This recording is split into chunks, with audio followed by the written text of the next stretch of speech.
స్వాతంత్రం వచ్చే నాటికి మన జనాభా 30 కోట్లు, గోవుల జనాభా 130 కోట్లు. అంటే ఒక్క మనిషికి 4 గోవులు ఉండేవి. కాని నేడు మన జనాభా 130 కోట్ల పైన ఉండగా గోవుల జనాభా 20 కోట్ల లోపలే ఉన్నాయి. కబేళాల ద్వారా ఇప్పటి వరకు 80 కోట్ల గోవులను చంపి యథేచ్ఛగా ఎగుమతి చేసి రోగాలను దిగుమతి చేసుకున్నాం.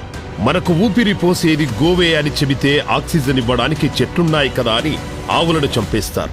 ఆక్సిజన్ కి సిలిండర్లు వచ్చాయని ఇప్పుడు చెట్లను నరికేశారు. చివరకు ఆక్సిజన్ చేత్తో పట్టుకొని బిక్కుబిక్కుమంటూ చోద్యం చూస్తున్నాం. ఎన్నో సూచనలు వచ్చినా, ఎన్నో ప్రళయాలు వచ్చినా తెలుసుకోలేకపోతున్నారు. ఎందుకిలా జరుగుతున్నాయని ఆలోచన కూడా చేయట్లేదు. కాని కాలంలో వర్షాలతో ముంచేస్తోన్న దానికి కారణం కనుక్కోలేకపోతున్నారు. కరోనాతో ప్రపంచం